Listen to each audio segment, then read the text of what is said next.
भी शक्तिसिंह बापू विधानसभा विपक्ष नेता अमित भाई मंचस्थ આગેવાનો વિસાવદરની ચૂંટણી આવી એ શેના માટે આવી એ જરા યાદ કરી લઈએ। એ પણ યાદ કરી લઈએ કે વિસાવદરમાં ક્યારે કોણ ચૂંટાય। વિસાવદરમાં એક વખત હર્ષદ જેવો સામાન્ય કાર્યકરને ભરતભાઈ એટલે કે કેશુભાઈના દીકરા સામે ટિકિટ આપીએ અને જીતી જાય એ આ વિસાવદરની પ્રજા છે કે એક ધારે કોઈ કંઈક આ વિચારે કંઈક અને રિઝલ્ટ આપે કંઈક। તો આ તો હાવણાની હળી તોડતા વાર કેટલી લાગે। અરે એ હાવણો છે ને એને જો છૂટો કરી નાખો ને એટલે કુસો થઈ ગયો। અને એ કુસો શું કરી રહ્યો છે? એ કુસો બધાને ખબર જ છે કે દારૂના કેસમાં એમના સુપ્રીમ એટલે કે કેજરીવાલ સાહેબ જાય પાર્લામેન્ટની વખતે એક વખત આપણે એને ગઠબંધન કરે અને એને ચૂંટવા માટે પોતે હોદો કરે ભારતીય જનતા પાર્ટીને હારે કે હું કાયમી તમારો હવે વફાદાર, હું તમારો નોકર, હું તમારો ગુલામ એવો કેનાર હોય તો કેજરીવાલ। અને એ પછી એમણે સીધું આવી હરિયાણાની ચૂંટણી, હરિયાણામાં એમને સરેન્ડર થઈ ગયા અને કોંગ્રેસ જે જીતતી હતી અને હરાવી। પેલો ઘા કોંગ્રેસ ઉપર હરિયાણામાં કર્યો, બીજો ઘા દિલ્હીમાં એમણે 10 દિવસ પહેલા એવું કીધું કે હું કોંગ્રેસ સાથે ગઠબંધન નહીં કરી અને ખંડાણા। ત્રીજી વાર આ ગુજરાતની નગરપાલિકાઓ આવી, એમાં આ નગરપાલિકામાં પણ ઉમેદવાર રાખ્યા। આ નગરપાલિકામાં આપણે હાર્યા જરૂર પણ આપણે 3 સીટ તો આવી, એને 0 આવી। જેને 0 આવી એમ કે અમે તાકાતવાળા અને લોકો તાળીઓ પાડવા। અરે આ જિલ્લાનું કોર્પોરેશન, એ કોર્પોરેશનમાં આપણે હાર્યા પણ સન્માનજનક 11 સીટ મળી, એમને એક પણ સીટ ના મળી અને એ એમ કે કોંગ્રેસમાં કંઈ રહ્યું નથી। અરે મારે એમ કેવું છે કે દેશની પાર્લામેન્ટમાં જ્યારે ચૂંટણી થઈ ગઠબંધન થઈ ત્યારે આપને કેટલી સીટ મળી? તો કે 3, કોંગ્રેસને તો કે 100। હિન્દુસ્તાનમાં બીજેપીને 400 જોતી હતી, 272 ના કરી શકી, 240 સકેલાઈ ગઈ અને નીતિશ કુમારની ચંદ્રબાબુની દયા ઉપર જીવવું પડે રાત દિવસ।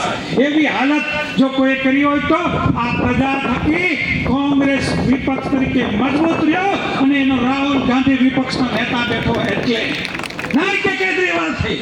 એમણે ભૂલવું ન જોઈએ કે જેમને 100 સીટ પડી અને ત્યાર પછી જ્યારે વિસાવદરની ચૂંટણી આવે, વિસાવદરની ચૂંટણી બરાબર ચાલતી હતી એની પહેલા કોંગ્રેસના નેતાએ એક યોજનામાં દાહોદમાં માગણી કરી કે ત્યાં તપાસ કરાવો મનરેગાને તપાસ થયો, મંત્રીશ્રીના છોકરા જેલમાં જાય, બરાબર તપાસ ચાલતી હતી। વિસાવદર છે કોંગ્રેસ તરફ જાય, એમને ખ્યાલ એમના ચૈતરભાઈ વસે કે હીરાભાઈ જોટવા યા તો જલારામ કન્સ્ટ્રક્શન 100-200 કરોડનું કૌભાંડ કરે। મિત્રો ઓનલાઈન હોય છે, આ જલારામને 100-20 કરોડનું કામે પૂરું નથી કર્યું। અચ્છા, આપણે એને અમે ખુલાસો આપીએ કે અમે એમાં કોઈ ભાગીદાર નથી, અમે કે અમારો પરિવાર, અમારે કોઈ લેવા દેવા નથી। જે કાનૂની કાર્યવાહી થતી હોય, જે પણ તપાસ થતી હોય એ તપાસ આગળ વધારો અને જે હોય એમને સજા કરવી જોઈએ। પણ અમારી માગણી એમ છે કે બનાસકાંઠાના દાતાથી લઈને ડાંગ સુધી તપાસ કરાવડાવો એટલે તમારી ખબર પડે। અને ચૈતરભાઈ, જે વિસ્તારમાં તમે છો ત્યાં 3 વર્ષથી ભારતીય જનતા પાર્ટીના એક ઘનશ્યામ પટેલ નામના નેતાની હારે તમારી ભાગીદારી છે, એમની તપાસ તો કરાવો, તમને વાંધો શું છે? અને વાત રહી ભારતીય જનતા પાર્ટીની મોડેસ ઓપરેટિવ્સની કે કોઈ પણ ચૂંટણી આવે ત્યારે કોઈ પણ નેતાને કોઈ પણ રીતે બદનામ કરીને એમને જેલમાં ધકેલવા, એમને જેલમાં નાખવા, એમની ઉપર આક્ષેપો કરવા, એમાં આ પાર્ટીએ એવું નક્કી કરી લીધું કે અમારે કોંગ્રેસને પાડવી, અને એના બદલામાં જ્યારે ભારતીય જનતા પાર્ટી એવું નક્કી કરી લેતા હોય કે શંકરભાઈ વસાવા અને અહીંના ઉમેદવાર જીતે તો પણ કિતાબીમાં એ ભાજપમાંથી લડતા હશે, એ યાદ રાખજો. કારણ તો કે હમણાં જે એમના છેલ્લા ઉમેદવાર કેમાં હતા? આમ આદમીમાં. અને આ પ્રજાએ હંમેશની માટે જેણે ખોટું કર્યું એમને સજા કરી. હર્ષદ અમારા ભેગા હતા, હર્ષદભાઈ, અને કોંગ્રેસ છોડી તો કોંગ્રેસને સજા કરી. આ વખતે તો આપને સજા કરવી એ નક્કી કરાવીને મન બનાવીને જે વિસાવદરની પ્રજા બેઠી છે. વિસાવદરના લોકો ખેડૂત છે પણ ખૂબ આગળ પડતા છે, એપી સેન્ટર છે. અહીંથી વિચાર બદલવાનો જ્યારે નક્કી કરી લીધું કે આપ અને ભાજપને સજા આપવાનો સમય છે, એવા વખતે આવી ખોટી વાત કરીને, ખોટા કેસ ઉભા કરીને, એક હાથમાં કમળ એક હાથમાં જેલ, એમાં કાલ સવારે જેલમાં જઈએ તો પણ વાંધો નથી. વધારે ડબલ તાકાતથી કામ કરજો, પણ આ સીટ જીતવાની છે, કોઈ પણ રીતે આ સીટ જીતવાની છે.